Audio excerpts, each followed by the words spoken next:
I got 6:01, so I will call the planning commission meeting to order. Roll call. Mike Service. Here. I see you. There you are. Why are you virtual? Yep, I'm here. Sam Swismarski, Here. Gary Seifried, Here. Debbie Bongard, Jared Wells is absent, Larry Enlow. Here. You have a forum. Thank you. Public comment. So this is the general public comment now. You had them you had people to register for one of the public hearings, right? They were- Yeah, I have nobody registered for public comment. That's not for general public comment at this time. All right. So nobody for general comment, all right. Consent agenda, 2 items on the consent agenda. Aaron, Yes, Mike. wasn't there an email that you were supposed to read into the It's record? for the public hearing on the conditional use permit. Okay, so you're gonna do it then? I'll do it at the 990, yeah, the public hearing for the 990 Bell West. Okay. Yeah. Sorry.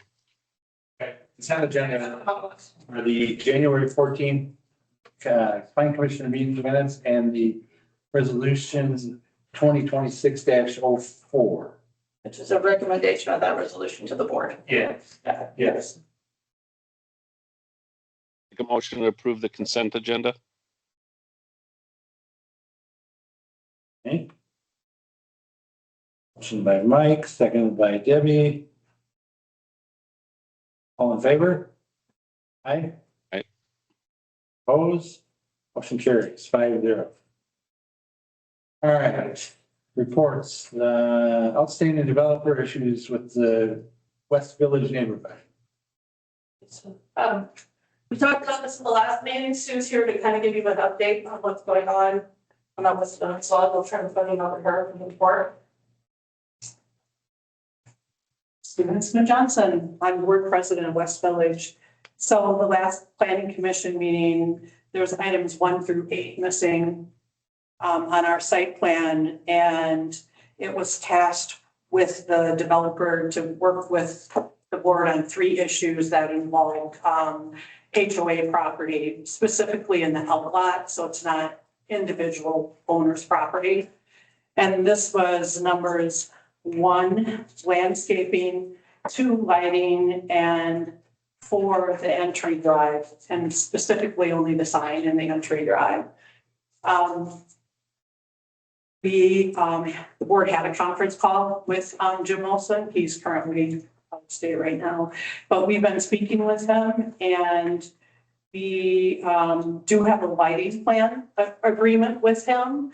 As far as the light going in by the mailboxes, the other light we are going to let the village decide, because that second light is on owner's individual private property. The other one is on the outlet, which is HOA owned, another lot.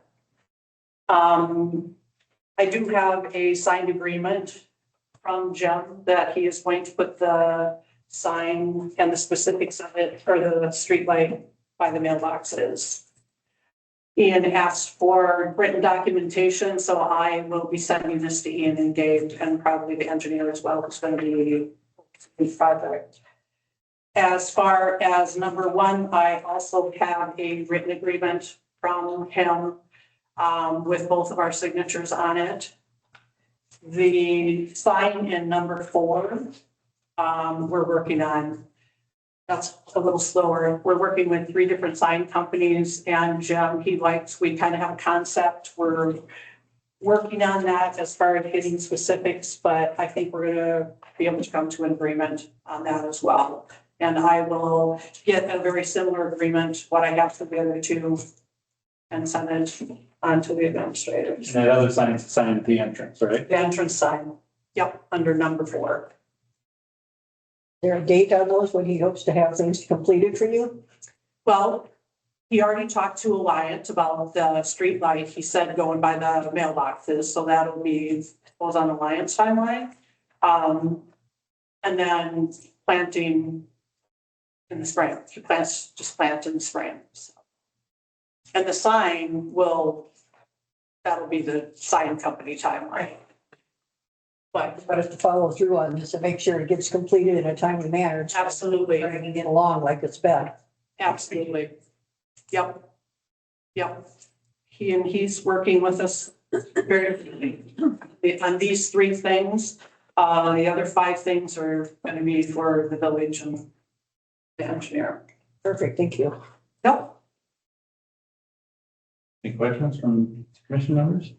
One question, are you satisfied with everything that you just told us? Yes. Trust me, I wouldn't be standing here giving you a signed contract if I wasn't. Yeah. Right. Yep. The reason I'm asking this is, I don't want to play favorites or anything. This is very important for a number of people out there. It's Yep. just not you and the other lady that came down tonight. And we've been through this many, many times with different issues where everybody says, oh yeah, we're good to go on that and all this good and all this. And then all of a sudden, pretty soon, somebody comes back and says, hey, they didn't do this, they didn't do that. And we're sitting here looking, well, hey. Well, the work isn't done. By what you say you're satisfied with, and, you know. Well, I'm satisfied with the concept. The work hasn't occurred yet. Right, So after the work has occurred, there has to be an evaluation process there as well. Right. In terms of, was this agreement met and was it done satisfactorily? This is just the beginning of. right, these this is just the beginning. I agree.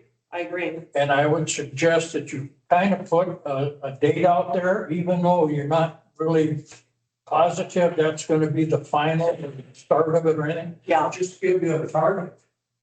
Okay. Okay, sounds like a good idea. like I say, I've gone through a lot of this Yep. stuff.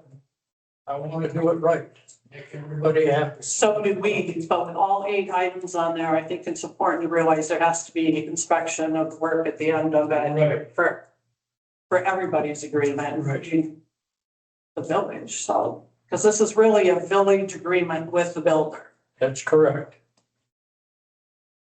So, I just want to let you know where I stand on this. Yeah, I didn't want to.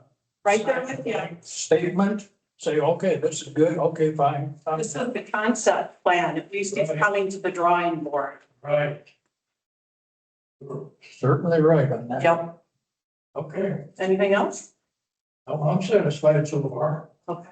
I just got a little bit of an update from our side, if you guys can hear me and understand me. I'm not sure. Yep. Okay. No, Jim Olson, he tried calling me a couple times this week. I didn't have time to call him back, but he didn't send me an email. He sent me 2 signed contracts for 2 of the items that you had discussed and said that he met with Alliant and that they were in agreement to install the street light by the mailboxes, which is good because I had a meeting with an Alliant engineer to go meet for another street light on the west side Monday anyway. MSA, so I talked to Kevin. Jim is going to start the work in spring. Don't know exactly when, but he just said spring. I imagine wait for the thaw so you can move the dirt around easier. And then MSA was out today and shot the grades on Bonnie Street for the swale that is on the east side of the property. And I got an email with some stuff I need to talk to Kevin about, but that's moving forward and he's aware of the things that I'm going to ask him to double check, but it seems like everything's moving forward. And then Jim does have till the end of August, is when we gave him last meeting. Yeah. Anything else? All right. There's no public comment at this time, so Thank you. we're missing one of the aspects of those 3 items. Please, All right, no comment at this time. next item, comprehensive plan amendment Is there any more discussion? and rezoning application for 227 Frederick Street.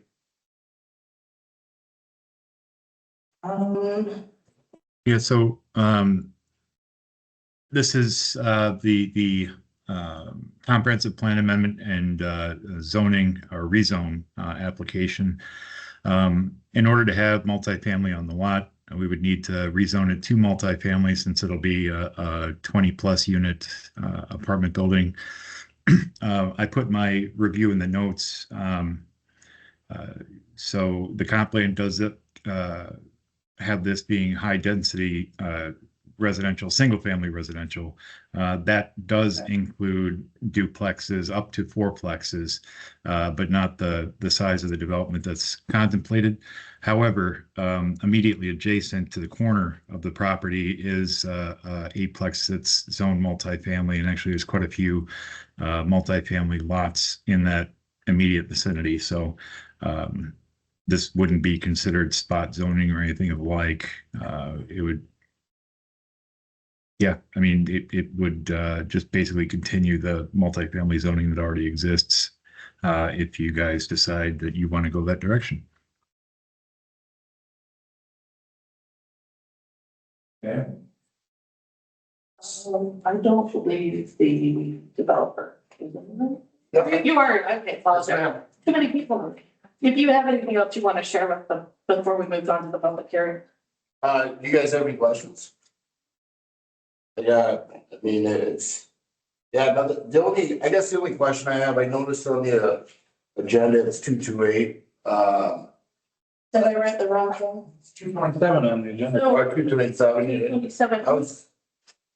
I could respond to that one. So we went back and checked with Dane County and Yeah. their database. And 227 is and this is the new parcel number for it. 221, it was assigned through Dane County, the county was assigned to the other building when we split. So for some reason, we had it the opposite direction, but Dane County has it that way. So I'm not sure if it was supposed to be that way or not, but because it is that way in the Dane County system, they had to mark it down. Should be odd numbers. Yeah, but they had 22, originally thought this lot was going to be 221 Frederick. Right. And the small house that they separated off was going to be 227. But when the county recorded it, they swapped them. So this lot is 227. The small home that the church still owns is 221. I'm not sure. So I wasn't part of that process. Okay, so change it to 227. Yeah, so all of your applications should be for 227. And I did update all of our noticing and stuff for that. So I apologize, I didn't actually reach out to you about it, so. No, thanks for the clarification. So, yeah, I mean, we're just submitting this for the 22 unit on Frederick Street. We do have the basement. I know we do have the plans drawn up, preliminary plans. We did include the basements. As I think you brought it up last time, you got those included. Nothing, besides that, nothing's really changed since the last time I was here, but I'm certainly open to questions. You currently own the property? Yes. Yeah. Where the sidewalks aren't getting clear to snow? I did not know that.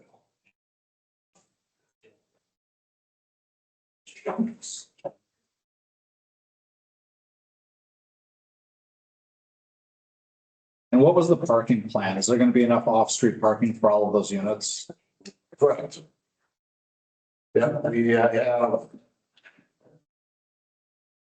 And I will point out that site plan for this, if this passes tonight, will happen on another night. We don't have decision on that. So tonight we're focusing specifically on the change to the comprehensive plan and then the rezoning and the specifics to the building we'll bring back in March, hopefully.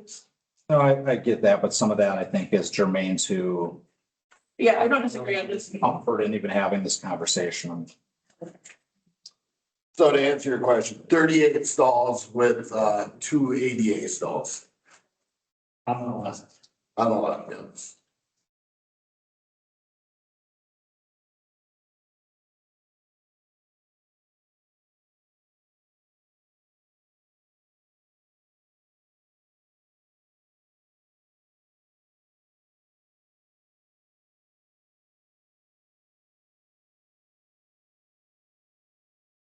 Any other questions of the commissioners right now? Otherwise, we're going to do the public hearing, so. You can ask questions again afterwards, so.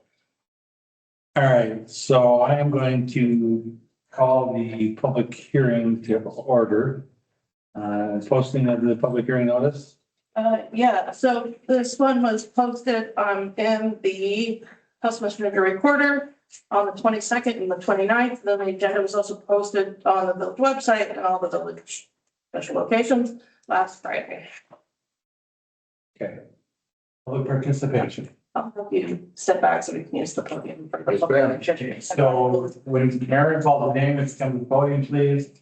And let us know what you have to say. This is not a back and forth tonight, so get your opinions in. Every 3 minutes for this. Yeah, I'm not gonna time it because I lost the remote, but please try and keep your comments about 3 minutes. There's a clock above Gary's head.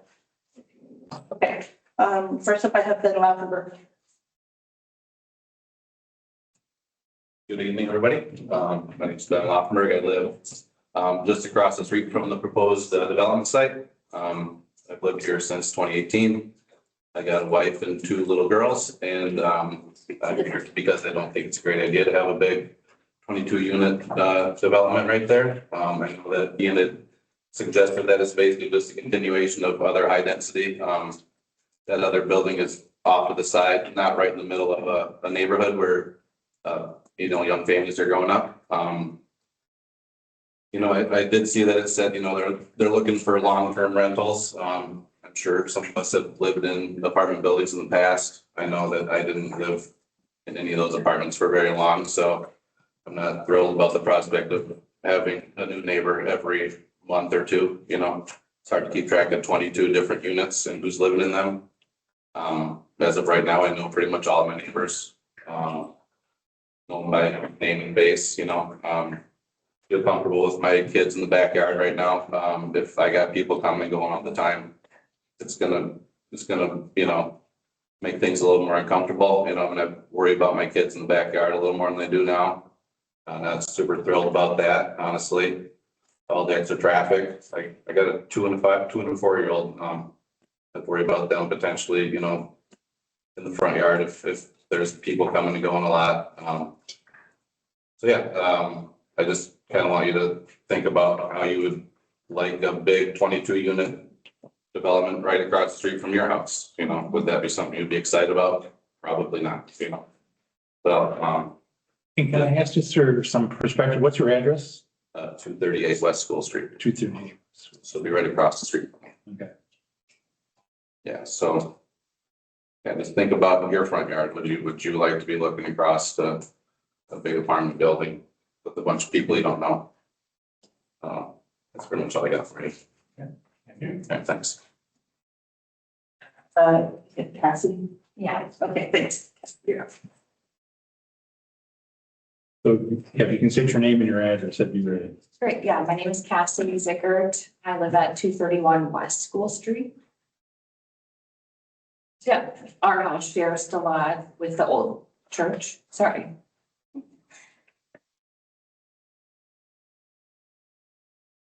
Yeah, we moved in 2020.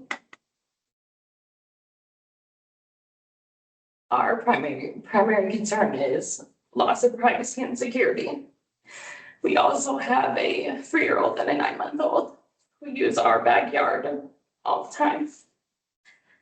So I'm just gonna read. Sorry, take a breath and read. The proposed apartment building spans nearly the entire length of our backyard, with windows directly overlooking our yard and home.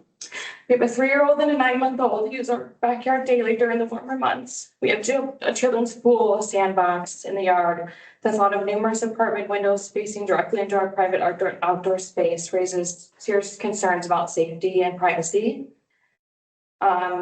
Some other concerns is just that the building appears to be obviously taller than the surrounding homes. So, that's going to block natural sunlight. I'm just curious if shadow impact studies have been done.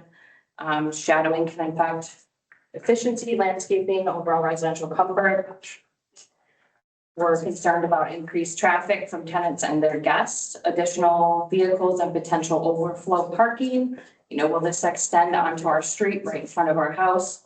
As you mentioned, 38 stalls for a 22-unit with 1, 2, and 3 beds, I believe is the proposed plan. That's going to bring in way more than 38 people. I just feel like the scale and style of the building just does not fit the character of the surrounding neighborhood and homes.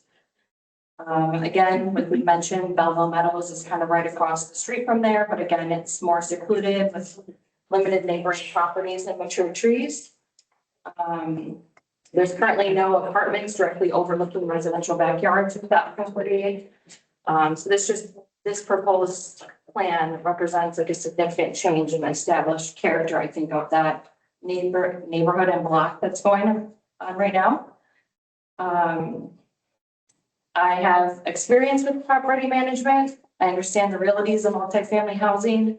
Well-managed market rate apartments still come with increased activity and turnover and riffraff here and there. I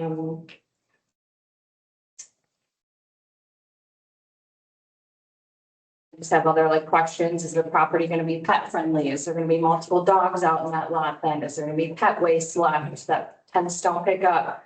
These are all concerns of safety and health hazards for us and surrounding neighbors and our children that are out and about playing in the area constantly. And then just construction concerns, how long is the construction going to take place? Is there going to be screws and nails left over, debris from the construction, workers? And what hours are they going to be permitted to work? Are they going to work on the weekends? I guess whether the project meets all setback requirements, since we literally share the lot line. I've seen the windows of the church right there, so that means people are going to be seen into our house and yard right there as well. I guess, we intentionally purchased a home in a single family neighborhood with space and privacy. Had we wanted homes built tightly on the lot lines or multifamily housing immediately adjacent, we would have chosen a different location and development. And then I do just have a question. I don't know if people can answer, but will there be another opportunity for discussions based on the outcome of this board's decision? Or no? So it depends specifically, and right now we're just having public comment about the comprehensive plan and the rezoning that does go to the board later, and then the site plan and the specifics to the building and what they decide to build and stuff will be at a later date. So, okay. I'll respect that then, and obviously I won't comment on some other things that we have. Okay. Thank you. Thank you. I'll come to.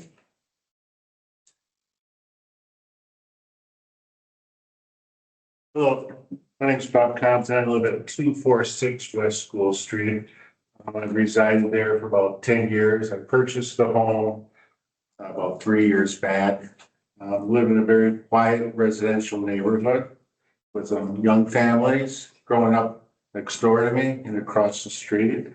And I'm just concerned about 22 units, apartment complex in our quiet residential neighborhood. I don't think it's fitting, even though there's the older apartment buildings, kitty corner that's used to expand it. It does not affect their neighborhood right now. This will affect people's lives greatly. I think it's a proper place for an apartment building. The churches have been good neighbors throughout the years. I think the apartment building. Thank you. Thank you. Elizabeth Hermanson.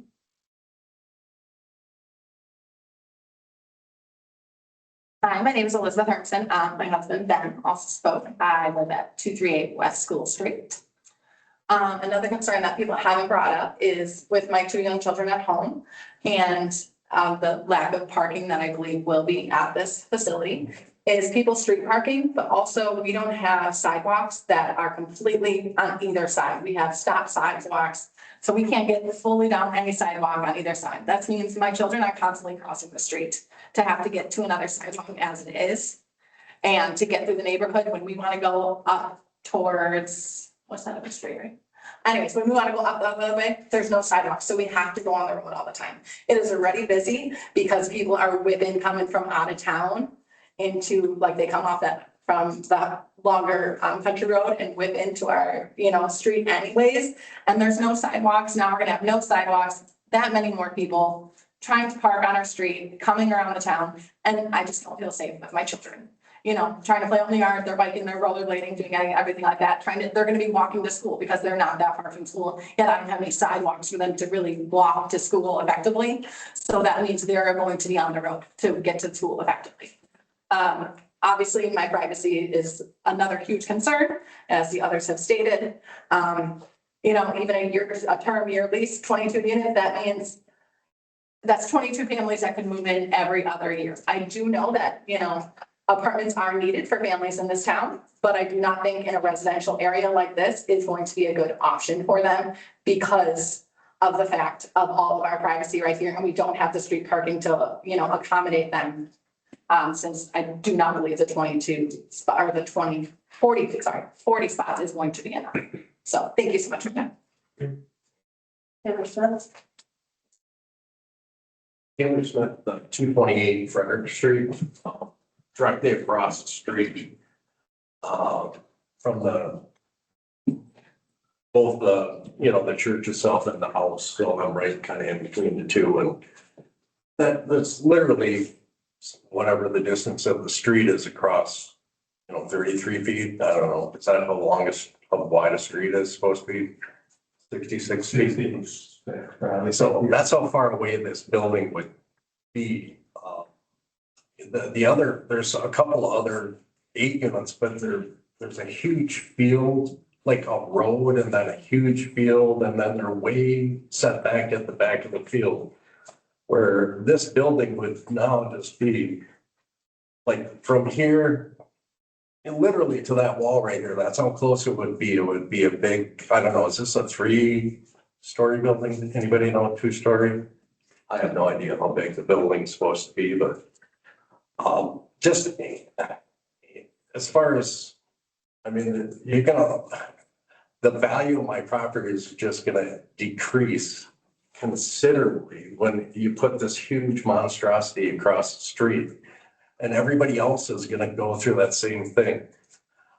Having a church there was a nice thing, you know, you come, you can, you know, it's not a big eyesore like an apartment building would be.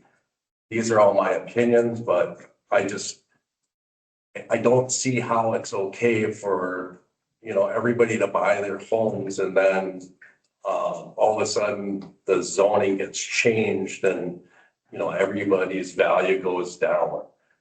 To me, it just doesn't seem like it's, you know, this is the first I've heard about it like a week ago as this is happening. So that's probably my bad, but in my eyes, it just doesn't, I don't see the, you know, reasoning why this should be okay. So that's pretty much it.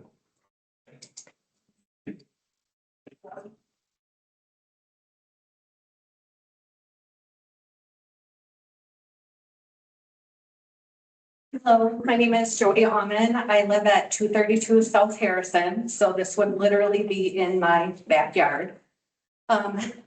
We've lived there for 18 years, and I agree with what most everybody said. It's now become a nice established family neighborhood where you can say hi to your neighbors, you know who they are, you can walk down to your fence, you can have a conversation.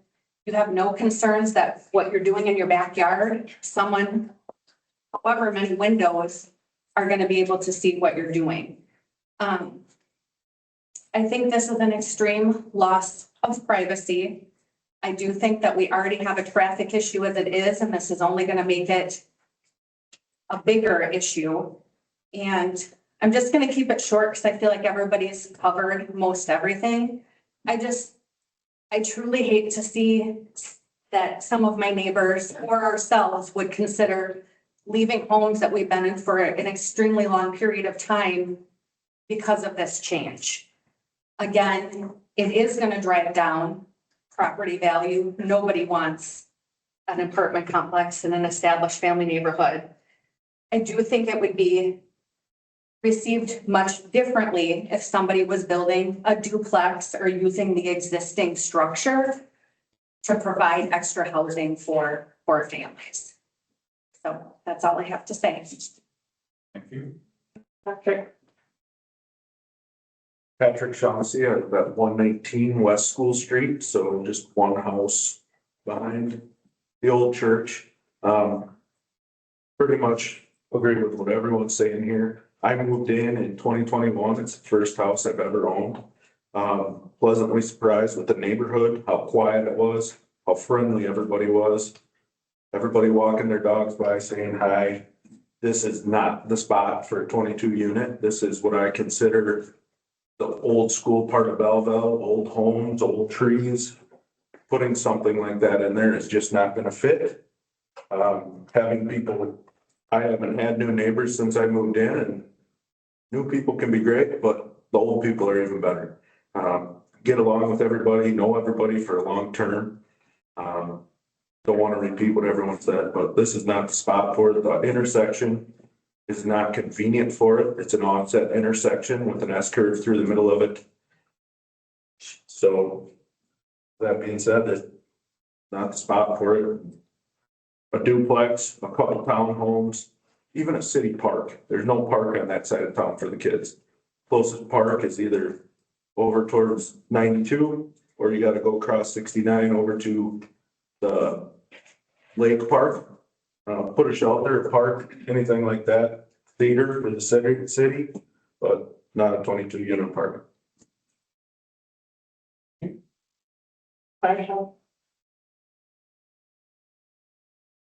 Evening, everyone. My name is Marcel Santos Lang, 218 West Church Street.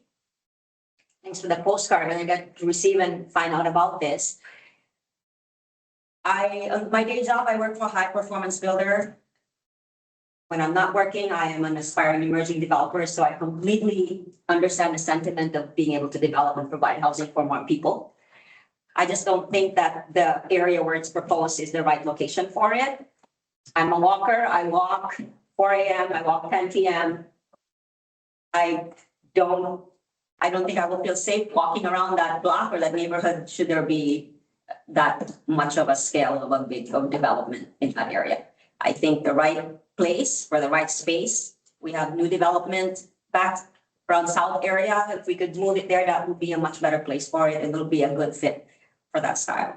In terms of that block where we live right now, I think we could maintain that. I've lived in that home for 18 years and would like to maintain that small feel where you know your neighbors, you can see them walking their dogs, you can say hello to them, you feel safe walking around the block. And if you could maintain that, that would be so appreciated. Thank you.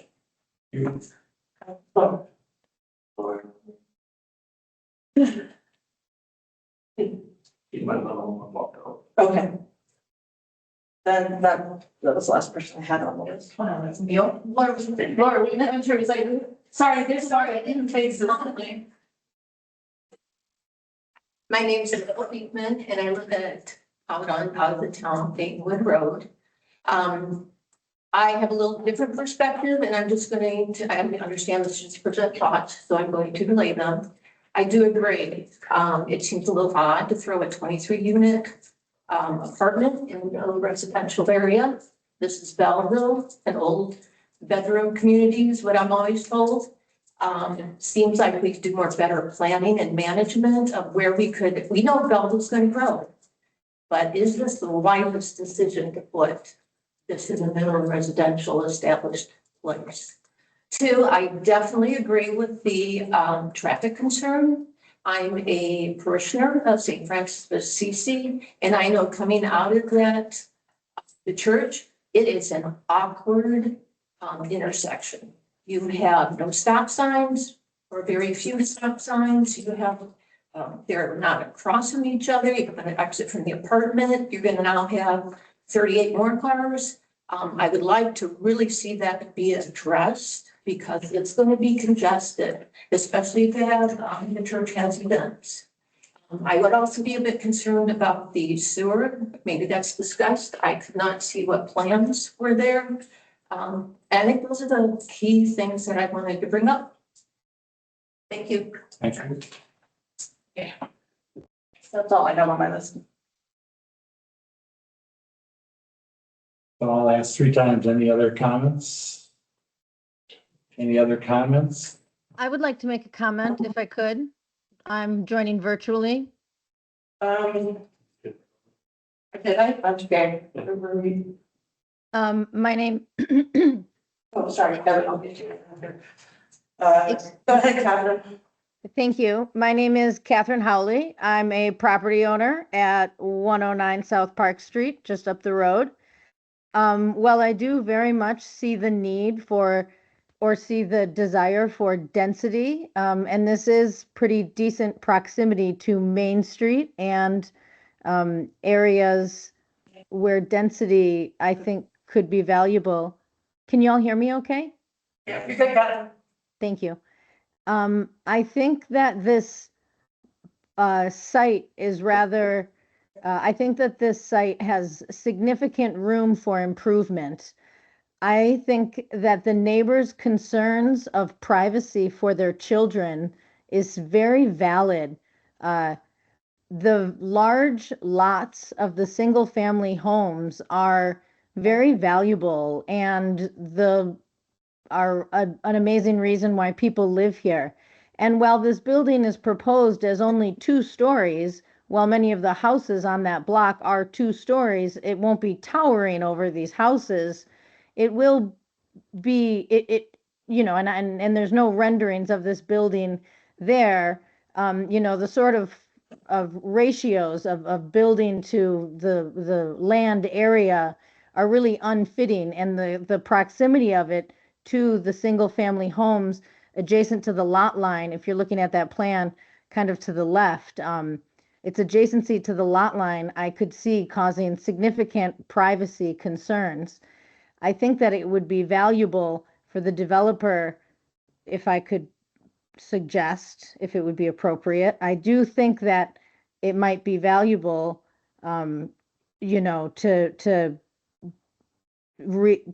maybe rearranging, playing with taking another look at how to rearrange some of the items on that site, right? It is a very large site.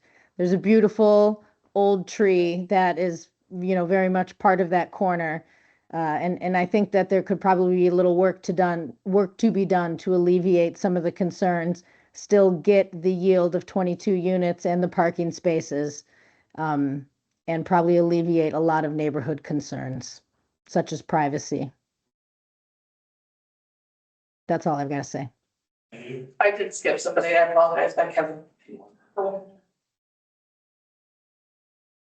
So I do have some comments on this, but I also have some comments pertaining to development in general.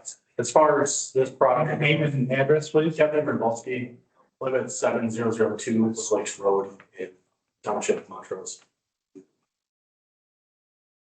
I think the density might be a little bit too high. I am a residential builder as well as a developer. Work with multiple municipalities for stuff like this all the time. I think a project that would be more suitable for this lot. Yes, it's a blighted lot. It's infill. Church is not going to be there anymore. Maybe row houses, something that's not quite as dense, but still kind of fits the aesthetic of the neighborhood. But my general comments have to do is the development in Belleville was one of the main reasons why I left Belleville. The development that has happened thus far, it doesn't seem like there's been a lot of policing the plans and materials actually going in. And it's been causing problems. I mean, as far as I know, there's countless lawsuits against active developers in Belleville. I don't understand how things are getting approved without parks. And with all this new development happening, we need to be considering the schools.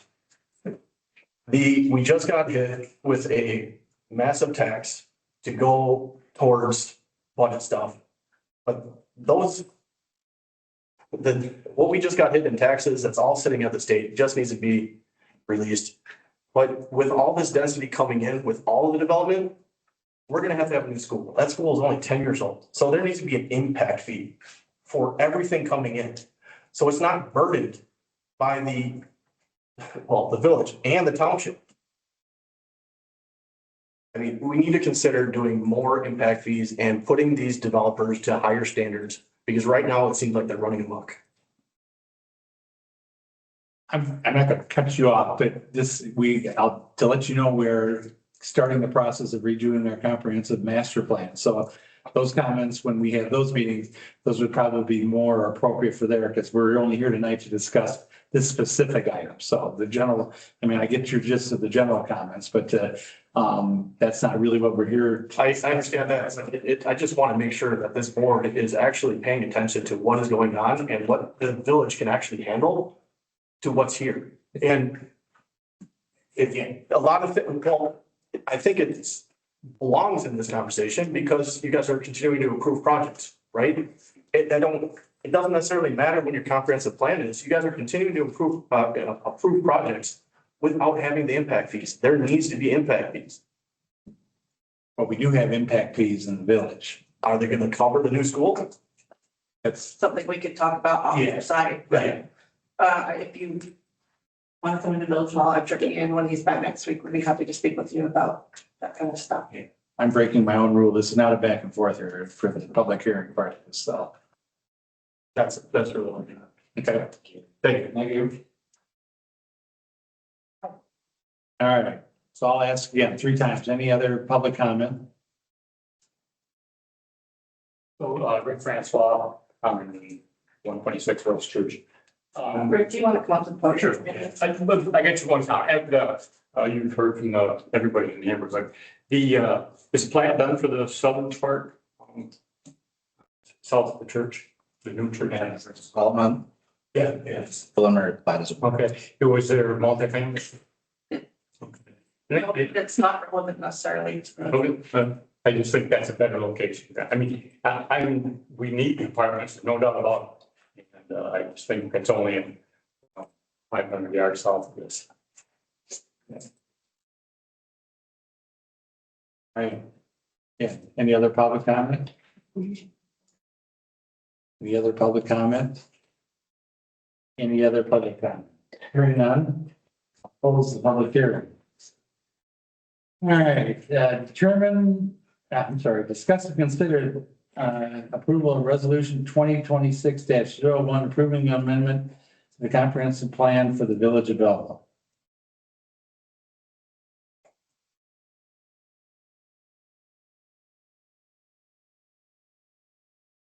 Yeah, so just to address a few of the things maybe that came up, I did have to step away for a minute, but I heard most everybody speak. So as stated, I mean, there are apartments directly across the street that exist currently and have existed for quite a while. I don't know exactly when they were built in the same exact planning area with the same zoning that is being requested. Absolutely correct about the sidewalks. The sidewalks in the area are kind of on and off and iffy at best. But I know that our public works director is working on shoring up the sidewalk. So hopefully that gets done sooner rather than later. The field that was mentioned that's in between the property we're discussing and the current apartments, that's owned by the village. So I'm not saying there couldn't be any improvements there. It's just nobody, to be honest, has paid much attention to it, I think. I know that we mow it, but other than that, I don't think that we've had any planning put into it. And then, finally, the developer is there, so I don't want to throw him under the bus, but if people wanted to ask him questions, now would be the perfect time to do it. Well, maybe not during the meeting, but while he's available. But this is not for the approval of the site plan or the way the building will be constructed. We have absolutely no information other than a basic concept of where the developer had originally planned on putting the building on the lot. So, I mean, there's an awful lot of information that needs to be considered later on if this process and project are to go forward. This is only for the comprehensive plan amendment and for the zoning.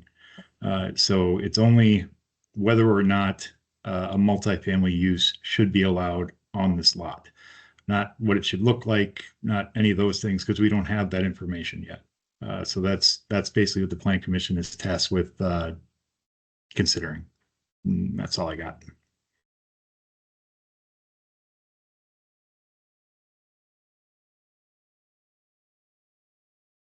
Any comments?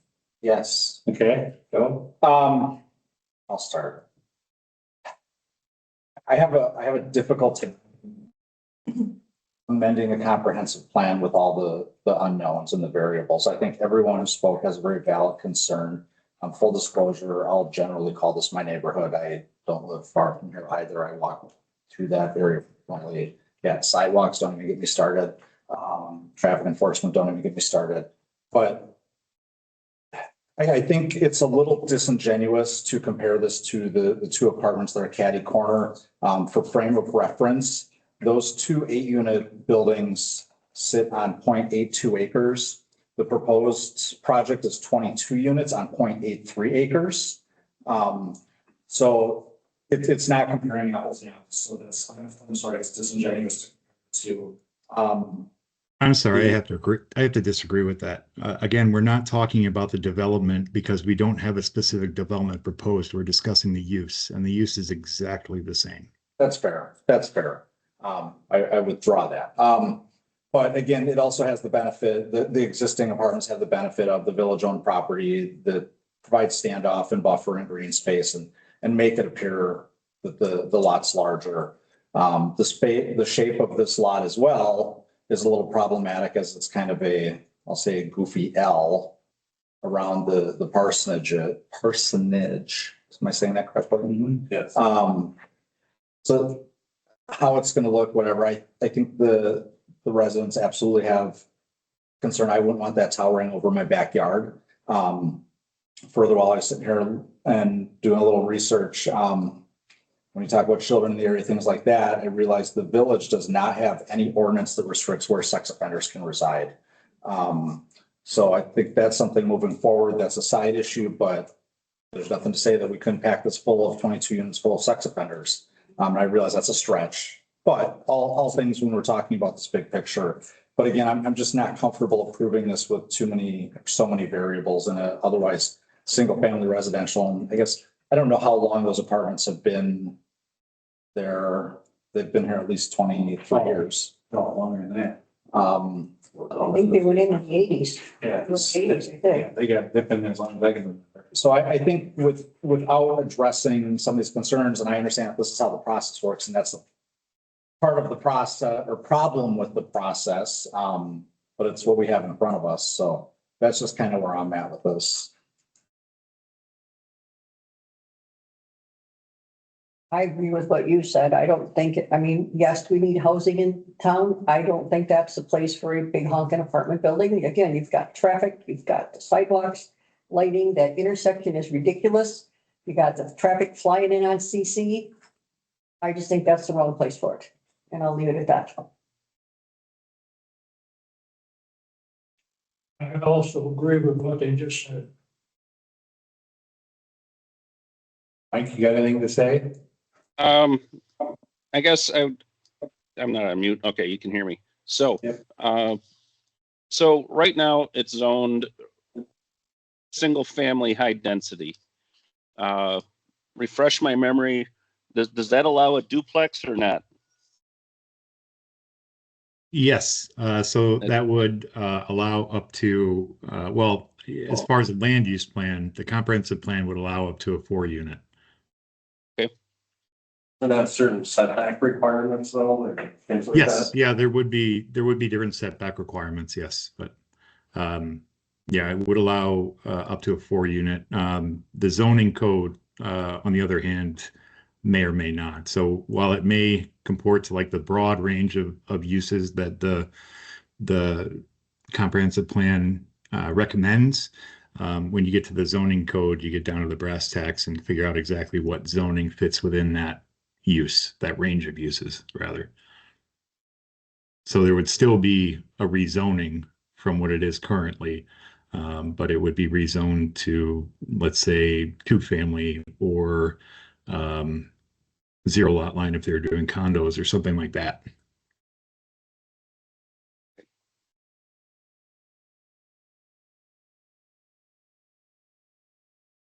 I'm gonna side with the rest of the members in Chance with his comments along those same lines that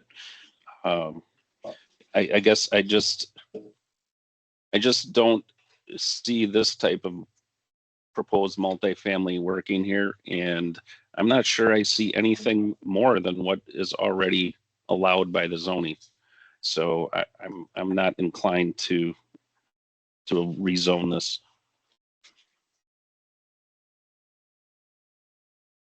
Okay, so the rezoning is the second public hearing. So right now, we're just dealing, we're just dealing with the comprehensive plan amendment. Right now. Right. So, Well, yeah, I mean, we're gonna talk. not interested in editing the comprehensive plan either. No, okay, all right. So we don't usually do negative, well, so we should have a motion.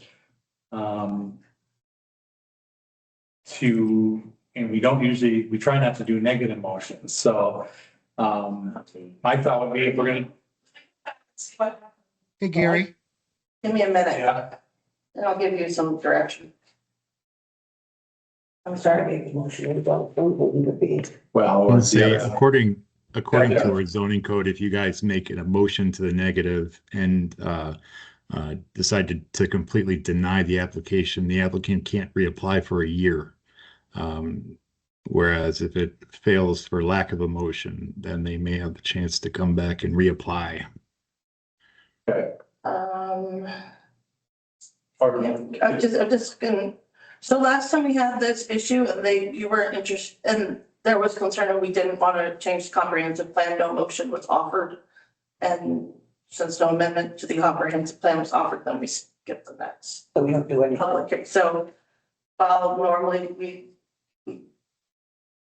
you're in a weird spot, so if no one wants to make a motion to approve the resolution, then at the point I would just notice, I would put up to the minutes that regard, I guess. Okay. I'm not saying you, either way, which way you should go. That's just what we did last time in this situation. So first question I'll ask, any other comments from the commissioners or Ian, anything else?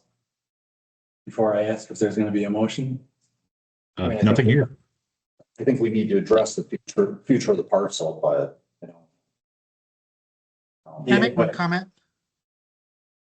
Dave, go ahead. So the only thing that I think it's evident where the planning commission wants to head for future developers and for staff, when we do present concepts like this on that lot, there wasn't any comments made about this multifamily concerns that you're voicing now when you actually saw the design. So my only ask would be, before the developer spends money, when we bring it up for a concept, share those comments then, instead of when they've already paid for their recommendation, or when they've already paid for their approval. Well, I think there was comments. I don't know if it was specifically, but again, that's why we have these public hearings to do this. No, to totally. Get, you know, I mean, there were comments about lack of enclosed parking or underground parking, that kind of stuff. Like there was conversation at that when they were here in November, December, whenever they were here. So, but so, all right. Any other comments or questions from the commissioners? All right, so I'll ask the question. Does anybody want to make a motion?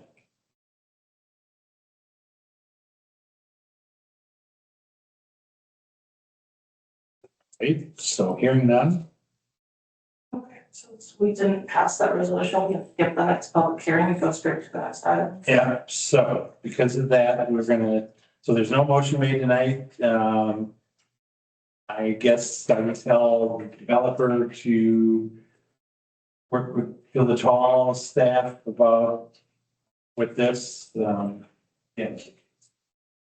Commission has taken no action. So yeah, the next item would have been the public hearing on the rezoning from RSH to RM. We won't do that because the comprehensive plan amendment didn't get passed, so we can skip item E also. So that moves us down to item 7, conditional use permit application for 990 Bell West Boulevard. So I'm just gonna point this out real quick before Ian speaks.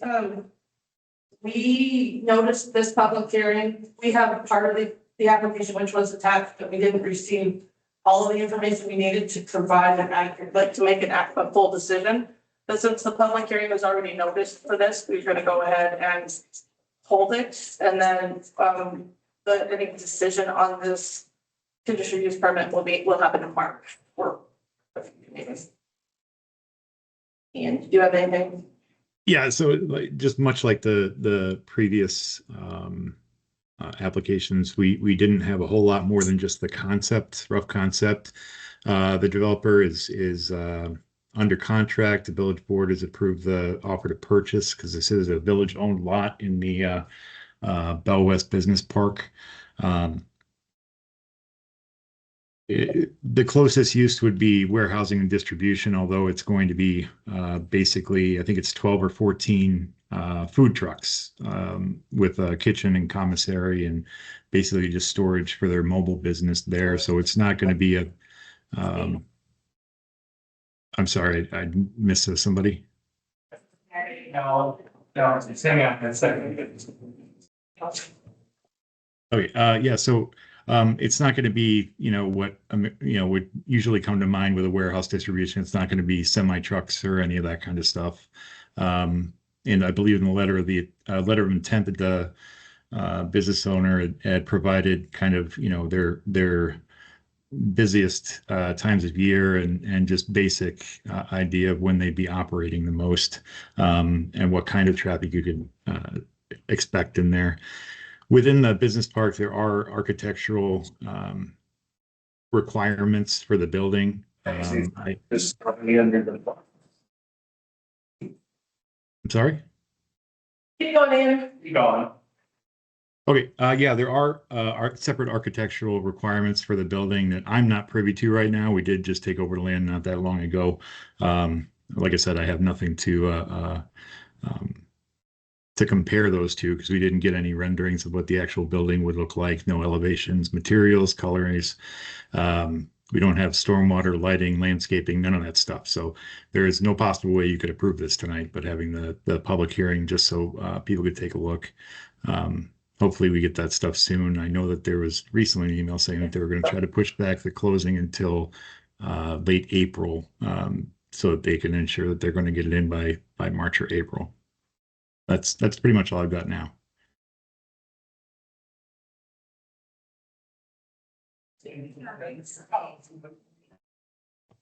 This is where we open the public hearing. Commissioners? All right. With that, I will open the hearing for the conditional use permit application for 990 West, 990 West Boulevard at 6:58 p.m. Yep, this notice was also posted in the Post Messenger Recorder again on the 22nd and the 29th of January. And the agenda for this meeting was posted in all our usual village locations last Friday. All right. Public participation. I don't have anybody in room signed up, but I do have a letter that came from someone that I will read into the record now. Okay. I first want to thank this is from Brad Freitag, who I believe tells his information in here. I first want to thank the board members of the Village of Belleville as well as the Planning Commission for the opportunity to voice my concerns and opinions with respect to the submitted conditional use permit application for 990 Belleville Boulevard. Secondly, I apologize I'm not able to attend the public hearing on the night of February 11th, 2026, as I'm scheduled to be out of state, but ask this letter to be read into the record. For anyone unfamiliar with me, I first opened my chiropractic clinic, Belleville Chiropractic and Wellness, in what was then the brand new GA Lerner Center on the north side of town in 2001. I quickly became involved in the Chamber of Commerce, went on to serve as its president for 10 years. I always believed in the potential of the Village of Belleville, including its residents, leaders, businesses, and schools. I've now been in Belleville for 25 years and watched the growth and development take place, participated in it myself. 4 years ago, I relocated my business to the west side of town, becoming only the second physical structure in the development, along with the wonderful UW Belleville Family Medical Clinic. Then, of course, shortly after construction of my clinic, we were blessed with the quick trip coming to the big corner lot. I couldn't be more excited for all the growth and development in the village, especially lately with the addition of Johnny O's, the Hot Garden, and the Yards project. I'm excited to welcome Kona Ice Town as well, but have some concerns with the proposed location. Ian, I'm talking. Did you have a problem? Okay. I'm sorry? I'm talking right now. Yeah. Yeah. Did you want to know who this is? What I'm reading from? No. Okay. No, I'm good. Okay, sorry. Sorry. I shouldn't have done that out loud. My first concern is that 990 Bell West Boulevard is very visible from both highways and aesthetically speaking. I'm not sure a warehouse / distribution center is what we want as a visual focus for our visitors and residents in such a prominent location. Maybe this concern has already been voiced and addressed by Kona Ice in the design of their structure and property, but if not, I think it's important for the Plan Commission to consider. Secondly, I'm concerned with an increase in truck traffic in the area that is already congested and very quickly becoming more congested with school-age drivers and young families. Again, not being able to be present tonight, I am unaware of just how much traffic the warehouse may create and exactly what size of vehicles will frequent the location. But again, something I think that is important for the Planning Commission to consider. Thirdly, I'm concerned that if one warehousing distribution structure is allowed to build in this area of the development, it sets a precedence for the other businesses to consider doing the same. And then we end up with a very unattractive overall development of the west side and a loss of what was originally proposed to be development for retail. My final concern that I'll mention tonight is that if we exchange retail space for warehousing space, we limit potential job growth and tax base growth, as retail generally creates more job and tax than warehousing. In conclusion, I want to clarify that all of my concerns are related to the type of business and the proposed location only. And these concerns are primarily based on issues backed by our Village of Belleville comprehension plan. I think he means comprehensive plan. I would love for Kona Ice to find a home in the Village of Belleville. I just think the proposed location is not a correct fit based on the village's values, goals, and priorities stated in the comp plan. Below, I have referenced several places within the comp plan where I believe the Plan Commission will agree the proposed type of business and the proposed location within the development are contradicted. I believe the Plan Commission, however, could offer alternative available locations within the village that are better suited for the proposed type of business and meet the requirements, visions, and goals of the comp plan. Comp plan references page 2264 of comp plan under goal 1, policy 8 of the economic development section, continue to cluster commercial and industrial spaces and recognize commercial areas to maximize attractiveness, efficiency, convenience, and further development. Page 39, 48, and 50 of comp plan feature loose land use map, inset definition of commercial and industrial land use. Page 58, goal 1, policy 3, strive for balanced growth that increases employment, residents serving retail and residential use in tandem. Page 59, goal 2, policy 10, encourage commercial development opportunities in neighborhood settings that fit the site both in terms of specific use and building and site design. Thank you very much again for the opportunity to express my concerns. I appreciate everyone's time and attention. With warm regards, Dr. Brad Brighton.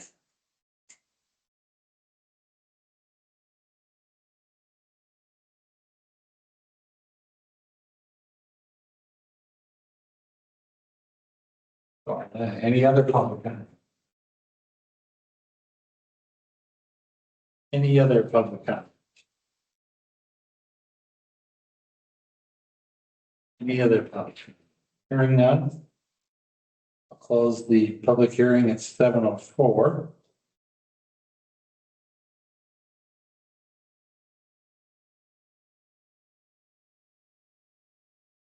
That's it for this, or right? Yeah, we'll bring this back in March when we're waiting on the other items, and the hope is to bring it back in March, if not March, then April. They're also needing more time apparently with their contractors to do the documents. All right. Any comments or questions, commissioners? Mike, got anything? Let me make sure. Okay. He's muted and he was talking, but he's muted. Mike, you're muted. Sorry, I've only got one monitor tonight, so I'm bouncing around trying to look at documents and trying not to interrupt. I guess I do have some sort of concerns between business operating to serve residents directly from that location versus a warehouse that doesn't have residents or patrons coming to visit it. So those would be some of my concerns. Yeah. And again, we're not dealing with, or that, we're not doing anything else on this tonight, but, so. Yeah, for the next meeting, so. All right, so that takes us to item 8, site plan application for 130 South Vine Street. Discuss and consider the site plan application for 130 South Vine Street. Gary, procedural item. Yep. Do you need to close the public hearing, or did you not open it? I did. Oh, I guess I didn't. Must have been muted and deaf. All right, sorry. That's okay. All right. Ian, or who's gonna talk on this? Go Well, ahead. I mean, it's the building you're sitting in. We signed a lease agreement with the yards for use of the basement of that building for a commercial kitchen site. This is just basically the CUP is just for, or not CUP, I'm sorry, site plan is just for the service area enclosure in the exterior of the building. And just kind of a concept of what's going on in the basement. More specific documentation, I'm sure will be provided later. And then, so as I do with every single planning application that comes through with an existing structure, I always do a site inspection, and so you'll see that most of the content is a site inspection relative to code compliance for that building. And so I'm just trying to treat everybody the same. And that's pretty much all I got. I saw no issue with the site plan whatsoever. So again, what's happening here is that we need to, because of what's the kitchen that's going in the basement, they're gonna have to have some dumpsters, which according to our ordinances need to be screened, so they're gonna be screening right outside the back wall of this building. And like, yeah, comes up there. Yeah, right, we'll go off the parking lot. And as Ian mentioned, like he does for everything, he went around and did an inspection. We need to spend, the village needs to spend some money on this building, so, but that's a whole nother item, but, that'll go to Public Works Committee, so. Catherine is online virtually if you guys have any questions. Yeah. I'm just curious, what's the square footage of the basement? I think 2,500. I'm sorry, I'm carrying a lot of rooms in my head right now. I think it's about 2,500.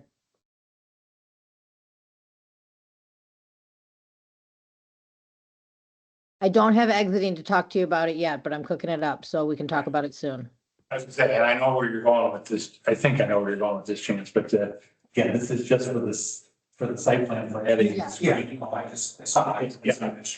So I guess my question is, does the village intend to rectify all the issues with the structure that being identified in this report?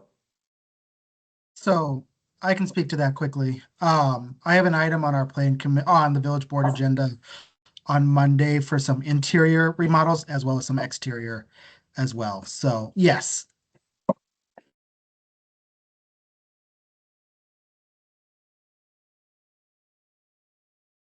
And you heard me okay, right? Yep, thank you. So are we looking for a motion to approve the site plan? Is that what we need? Yes. Yes. Yes. I would make a motion to approve the site plan as presented in the application, with the understanding that issues identified by staff comments at some point will be corrected. I'll second that.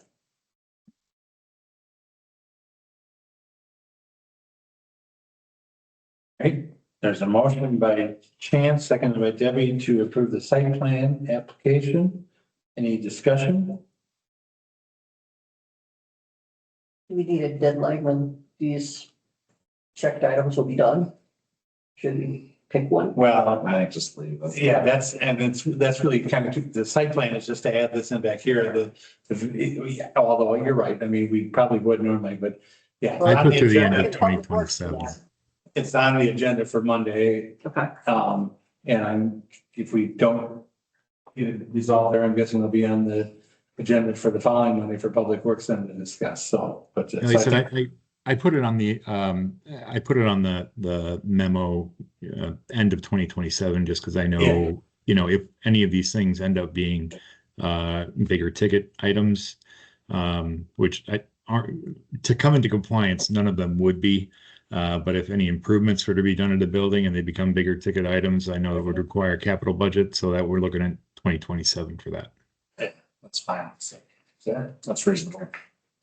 Mike, you got any comments before we vote?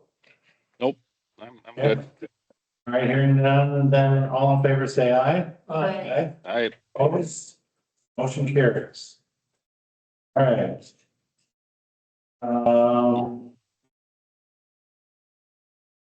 Ordinance review. Chapters 15 and 16. So these, we talked about these last month. Ian, you made all the changes, right, that we talked about, correct?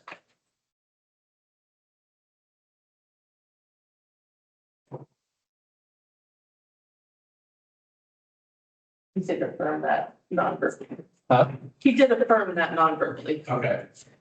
So, Oh, sorry. I thought I was unmuted. I was muted again. Yeah, no, I incorporated all the changes, and then I actually did today incorporated the changes that we discussed, just a couple of them on Monday at finance. Okay. And so nothing substantive at finance. But you don't have those incorporated into this, obviously, because it was attached to the agenda. Right. So you want to just you can explain what those were for Larry and Chance, because they weren't at finance on Monday? Sure. Just give me 1 second, because I don't remember off the top of my head. Let me pull up my copy. It's the outdoor wood burners, I think, and. Well, outdoor wood burner was actually in property maintenance. Oh, yeah, so, sorry, sorry. That's right. And that was completely stricken. So anybody that has an outdoor wood burner at this point, after this ordinance is adopted, would be legal non-conforming. So they'd be allowed to keep it so long as they don't replace it or expand the use, I guess, however you would do that.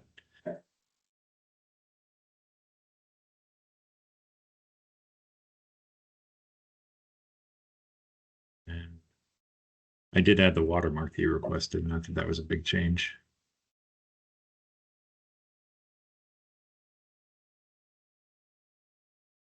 For 15, we had talked about updating the parkland dedication portion. And instead of doing the 1 acre for every 15 units, we would do a flat 1,800 square feet per residential unit. That would reduce the total.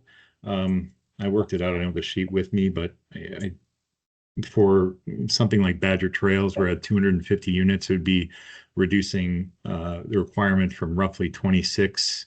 I think it was roughly 26 acres to 12. And I mean, most of the impetus behind that is just the fact that we're acquiring parkland faster than we will ever be able to improve it or maintain it effectively. And then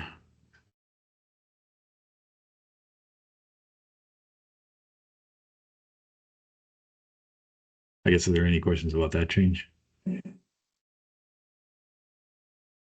Questions? No? Okay, go ahead.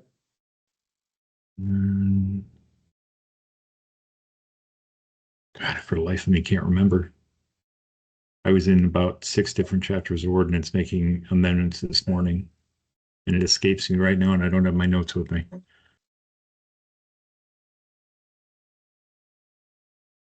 I don't think we've done it. Oh, I'm sorry. There were 2 other changes that are actually, they were changes that we discussed before, but those are going to the board on Monday.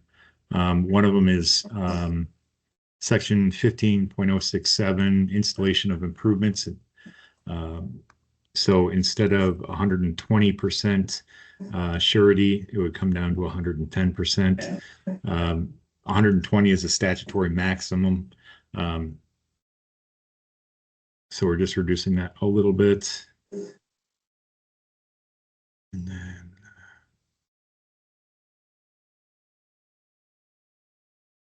also the billing back for village expenses or take out legal fees.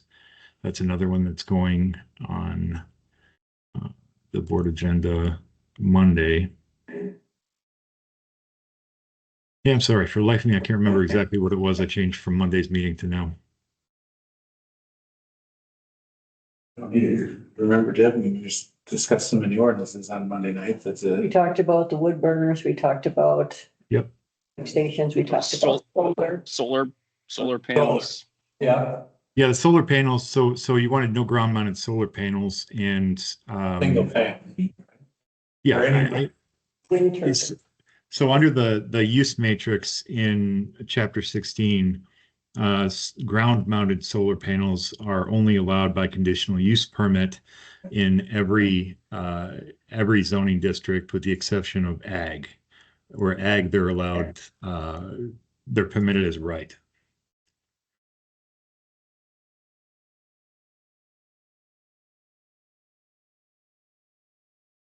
This is going to bother me the entire time I'm here.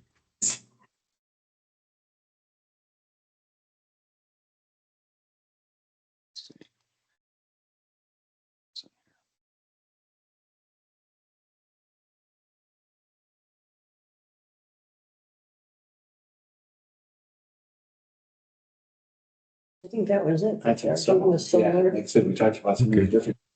Well, maybe I'm going crazy. I apologize. I just don't have my notes with me. I left them on my desk. So. Right. I think that was the one that, did you bring up the street lighting on Monday? Yeah, making sure we had brighter, there were some dark spots. Streetlights, yes. No, we discussed it on Monday. So I just clarified basically in the ordinance that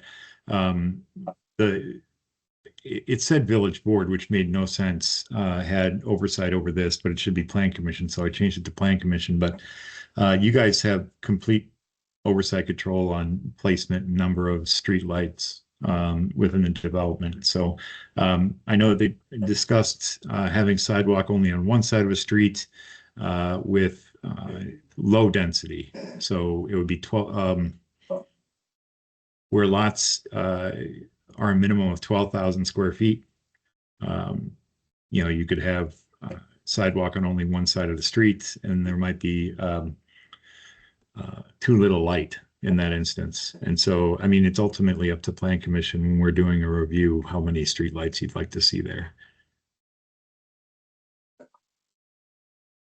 And when we make a motion tonight, these have all been going to finance, although anything in this zoning and building would, so should let's go directly to the board? Or should we- The motion to recommend it to the village board, unless, that would be my thought. Yeah. Gabe or Ian is welcome over. Yes. Send it directly to the board. Okay. You know what I'm talking about. So it's okay to make a motion to recommend these as written to the board. Yeah. So I'll do that. All right. I'll second that.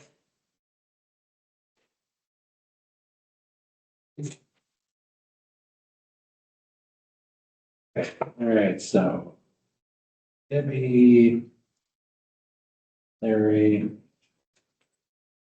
and then as amended, and the village board is amended. All right. Any discussion? All right, hearing none, all in favor, say aye. Aye. I Oppose? Motion carries. Hey, that's off the agenda after 6 months. That's the easiest student back there. All right, next These item. have been written for 2 years. Yeah. Communications and miscellaneous business. Any commission members have anything they want to talk about? All right, future agenda items. Coming up in March, I have the continuation of that conditional use permit for 990 Bell West. Hopefully they'll have all the information for that. If not, we'll push it to April. And then we did have the site plan for 227 Frederick Street, but I think that's going to be tabled. So that, and with the ordinances you did tonight, so we can take that off. So it looks like that conditional use permit is the only thing I really have. Maybe. Okay. All right, Maybe we could take them off. which gets us to our next meeting date is March 11th, 6 o'clock here. With that. Oh, that's correct. Yep. I would make a motion, we adjourn. I'll second that. very much. All in favor? Aye. Opposed? Motion carries. At 7:21.